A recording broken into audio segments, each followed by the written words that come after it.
মালদহে চাঁচল থানা চত্বরে বিজেপির গোষ্ঠীদ্বন্দ্ব, বচসা তর্কাতর্কিতে উত্তপ্ত পরিস্থিতি। সংসদের বিক্ষোভ ধর্নাতে আচমকা হাজির হয়ে তার বিরুদ্ধে ক্ষোভে ফেটে পড়লেন বিজেপির মহিলা পঞ্চায়েত সদস্য প্রিয়াঙ্কা হালদার সরকার। সংসদ একপক্ষে হয়ে বলছেন আন্দোলনের নামে নাটক করছেন তার স্বামী সুমিত সরকারও বিজেপি করেন, তিনি বর্তমানে চিকিৎসাধীন। সংসদ অনুগামীরা তাকে খুনের চেষ্টা করেছেন। দলীয় স্তরে বিষয়টি আলোচনার মাধ্যমে মেটানোর কথা হয়েছিল, কিন্তু সংসদ এখন একপক্ষের হয়ে কথা বলছেন।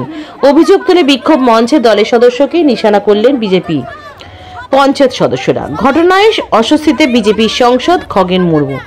চাঁচল থানায় বিজেপি সংসদের নেতৃত্বে অবস্থান ও ধর্ণা আন্দোলনে বিজেপির গোষ্ঠীদ্বন্দ্বের প্রকাশ্যে। সংসদে প্রথমে বিক্ষুব্ধ নেত্রীর সঙ্গে কথা বলতে রাজি হননি, পরে তাকে শান্ত করার চেষ্টা করেন। শেষে সংসদ অনুগামীদের সঙ্গে বিজেপি ও পঞ্চায়েত সদস্যের বচসা তর্কাতর্কিতে পরিস্থিতি উত্তপ্ত হয়। ঘটনাটি বাইট প্রিয়াঙ্কা হালদার সরকার, বিজেপি পঞ্চায়েত সদস্য। মালদা থেকে সত্যম নিউজের বিশেষ রিপোর্ট, আপনাদের সঙ্গে আমি দুর্গা।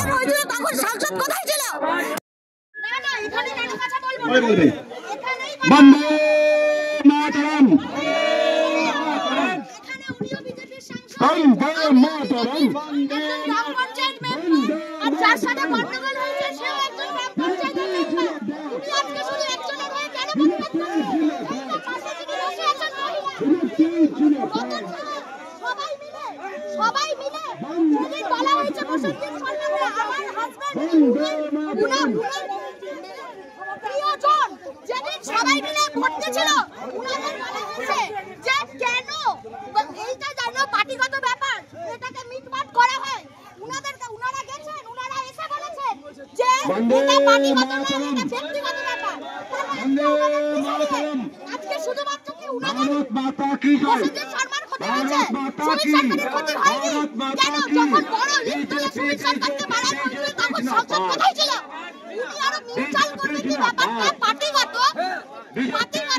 যে আমাদের মেম্বারের মধ্যে বা আমাদের সদস্যদের মধ্যে হয়েছে উনাদেরকে মিউচুয়ালে করা, বা উনি তা না করে বলছেন একজনকে অ্যারেস্ট করুন। উনি এখনো একবারও আমার কাছে ফোন দিয়েছেন, আমার হাজবেন্ডের সঙ্গে যোগাযোগ করেছেন, কিসের জন্য উনি এখানে এসেছেন? এটা কি নাটক করার জন্য? একদম নাটক করা হচ্ছে, আমার হাজবেন্ডকে বদনাম করার চেষ্টা হচ্ছে। সেদিন বলেছে আমার হাজবেন্ড নাকি দালালি করে, উনি উনার যে বসেছে স্ত্রী কি করে? আমার হাজবেন্ডের ব্যাকগ্রাউন্ড জেনে নেবে। আমার হাজবেন্ডকে খানাপাড়ার মানুষ ভালোবাসে না, উনি কি এমনি আজকে আমি ভোট পাইনি?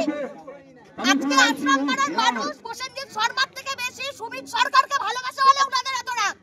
জান গিয়ে খোঁজ নিন। উনি থানাপাড়ার বাসিন্দা হয়ে থানাপাড়ার টিকিট পাইনি, আমার হাজবেন্ড পেয়েছে বলে উনাদের এত রাগ। আমরা এখানে শান্তিপূর্ণভাবে অবস্থান করছি।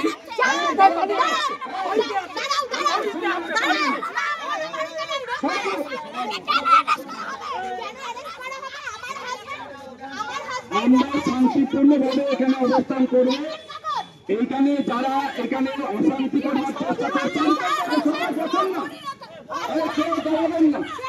সবাই বসেন, সবাইকে অনুরোধ করছি যারা শান্তিপূর্ণ অবস্থানকে ভঙ্গ করার জন্য কেউ মনে করছে আমরা আমাদের অবস্থান চালিয়ে যাব। এখানে আপনারা সবাই বসুন, আমরা আমাদের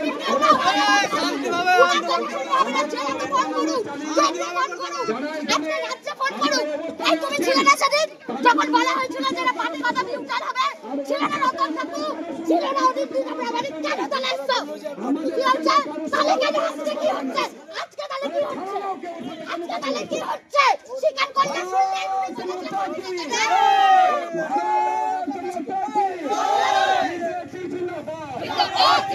আজকে শুধু একজন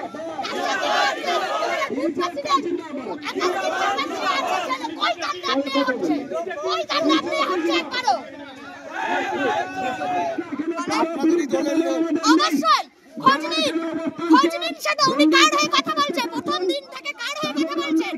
উনার তো ব্যাপারটা দেখা উচিত যে কিভাবে উনাদেরকে ভালো জায়গা দিয়ে বা মিউচুয়াল করে জিনিসটা সমাধান উনি কি জন্য এসেছেন। বারবার এক কথা সুমিত সরকারকে অ্যারেস্ট করেন কেন? সুমিত সরকার কি পার্টি করে না?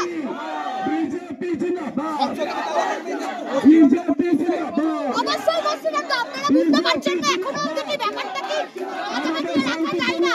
সবার কালো চলবে। গোষ্ঠীদ্বন্দ্ব নয়, গোষ্ঠীদ্বন্দ্ব নয়, তাহলে মিডিয়া কেন বলেছে গোষ্ঠীদ্বন্দ্ব? কেন আজকে সব জায়গায় গোষ্ঠীদ্বন্দ্ব প্রচার হয়েছে?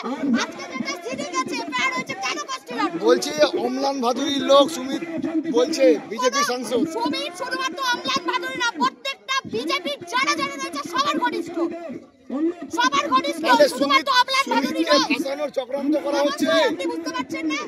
বুঝতে পারছেন না? সাংসদ কি চক্রান্ত করছে? একদমই শুধু সাংসদ না, সাংসদের এরা প্রত্যেকে ঘনিষ্ঠ। তারা চক্রান্ত করে আপনার স্বামীকে ফাঁসাচ্ছে। একদম ফাঁসানো না ফাঁসানো বড় ব্যাপার না, উনাদের উচিত দুজনের গোষ্ঠীদ্বন্দ্ব হয়েছে সেটাকে মিটিয়ে কিভাবে কি ভালো করা যায়। উনি কি করছেন? উনি কি করছেন? নাটক করছেন তাহলে উনি। একদমই নাটক করছেন, একদমই নাটক করছেন। উনি পুলিশকে পুলিশের কাজ করতে দিচ্ছেন না। উনি এটা করে কি করার চেষ্টা করছেন? কি নাম আপনার? প্রিয়াঙ্কা হালদার সরকার, আমি বিজেপির গ্রাম পঞ্চায়েতের মেম্বার। ভয় নয়, আপোষ নয়, শুধু সত্য খবর পরিবেশনার প্রত্যয়। সত্যম নিউজ।